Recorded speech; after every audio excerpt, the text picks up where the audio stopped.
Assalamualaikum warahmatullahi wabarakatuh.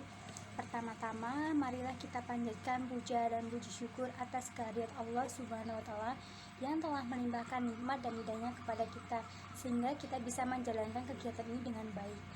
Tidak lupa selawat serta salam kita sanjungan kepada Nabi Muhammad SAW yang telah membawa kita dari zaman jahiliyah menjadi zaman Islamnya.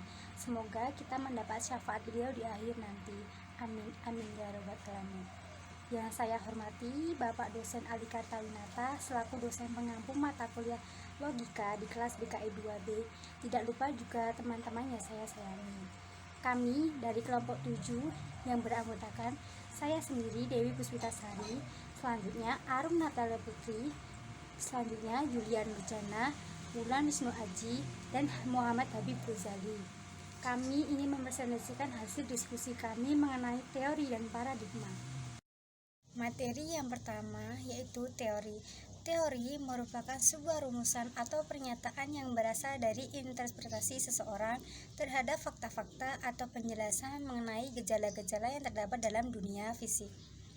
Teori merupakan suatu abstraksi intelektual di mana pendekatan secara rasional digabungkan dengan pengalaman empiris. Pada dasarnya ada perbedaan yang nyata antara fakta dan teori, karena setiap teori merupakan pernyataan suatu fakta dalam hubungan dengan fakta lain. Secara umum, teori memiliki 3 fungsi, yaitu pertama, untuk menjelaskan atau explanation, yang kedua, meramalkan atau prediction, yang ketiga adalah pengendalian atau kontrol suatu gejala. Menurut Surya Brata, dalam memilih teori haruslah mempertimbangkan prinsip kemutakhiran atau resensi dan relevansi atau relevance, kecuali penelitian historis.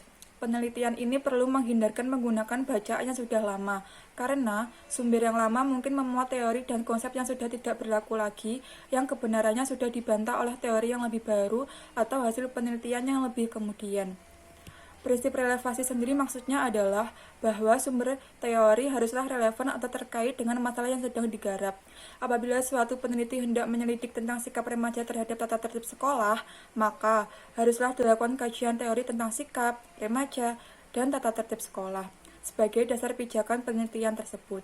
Jadi, untuk melakukan penelitian harus dilakukan dengan melihat bangunan yang lebih dulu dibuat oleh generasi pendahulu atau oleh orang lain. Macam-macam teori. Teori khusus adalah teori yang berkaitan dengan sejumlah fakta-fakta partikel tertentu. Ia berusaha untuk menjelaskan fakta-fakta dalam hubungannya yang satu dengan lainnya.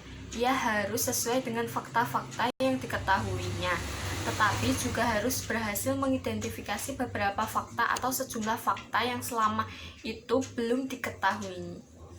Misalnya, apabila ada kasus berkaitan dengan menurunnya jumlah pelanggan, selanjutnya dilakukan penelitian dengan memperhatikan banyak fakta-fakta berkenan dengan menurunnya jumlah pelanggan.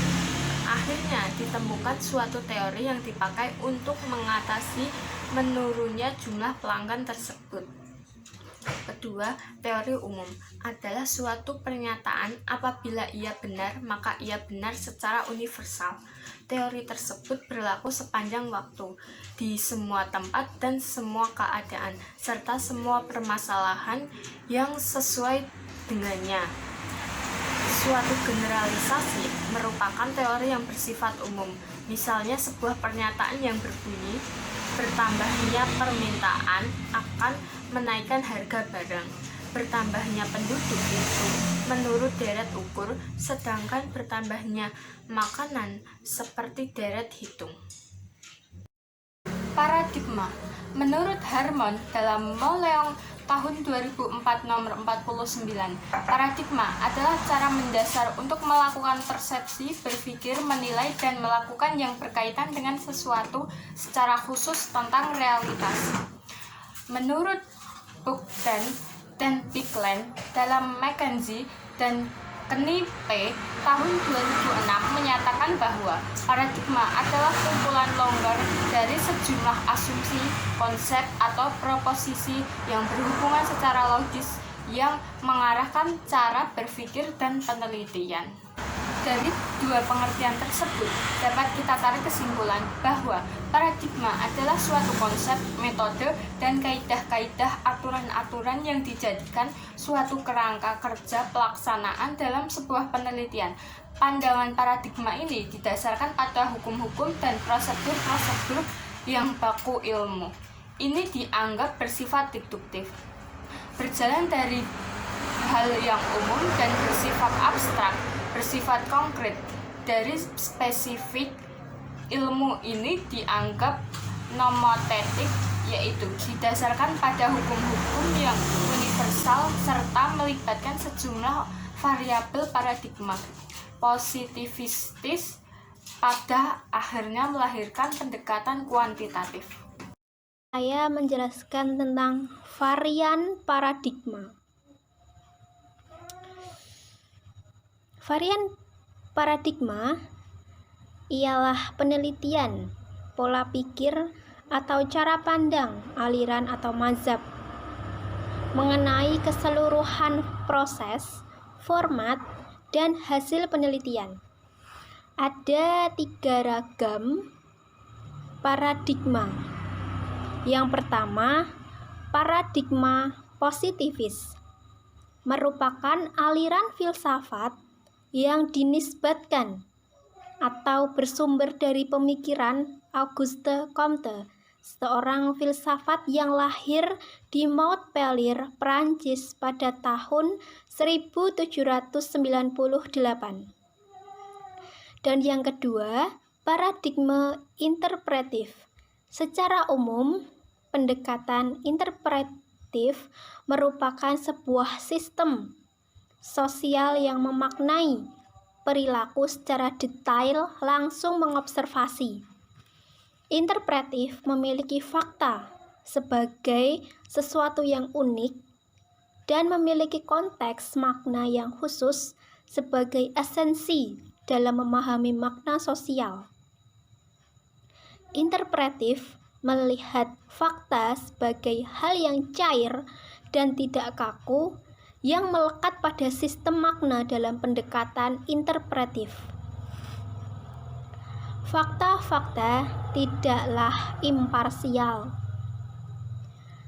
objektif, dan netral.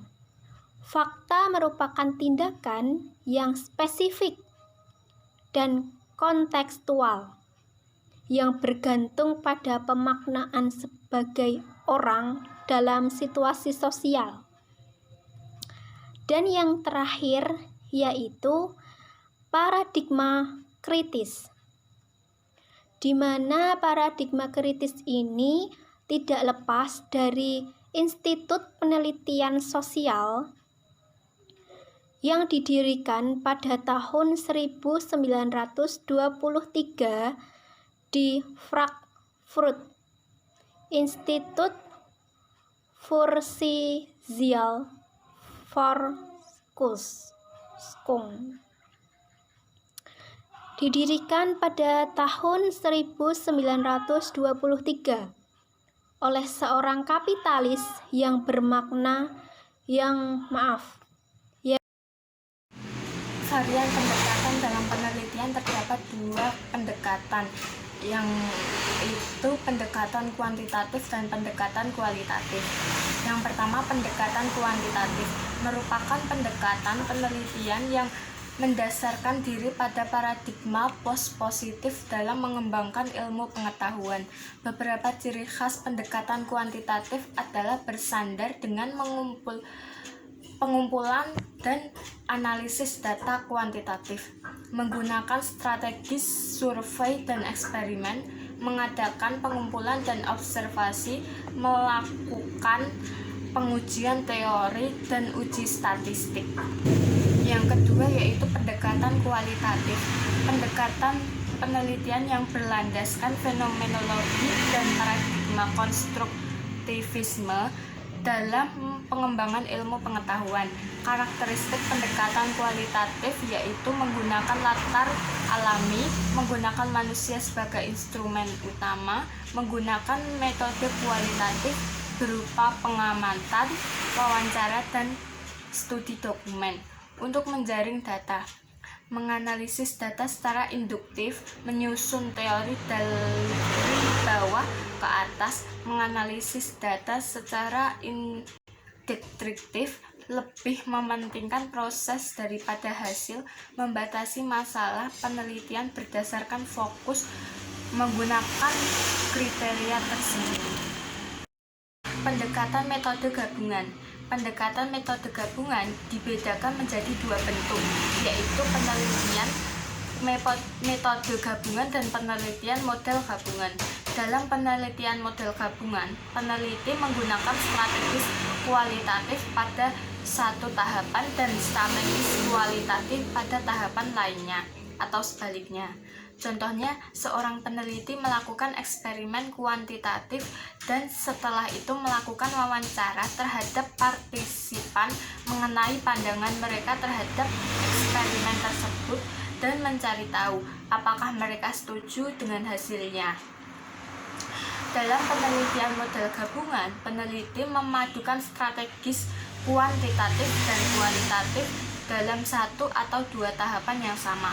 Contoh, seorang peneliti dapat melakukan survei atau menggunakan kuesioner yang terdiri dari beberapa pertanyaan tertutup dengan jawaban berganda kuantitatif dan beberapa pertanyaan tentang kualitatif. Contoh yang lain, peneliti dapat menjaring data kualitatif dan kemudian dirubah menjadi data kuantitatif. Demikian presentasi dari kami. Semoga apa yang kami sampaikan bermanfaat bagi kita semua. Kurang lebihnya mohon maaf karena manusia tempatnya salah dan lupa. Wabillahi taufiq wal hidayah wal ridha wal inayah. Wassalamualaikum warahmatullahi wabarakatuh.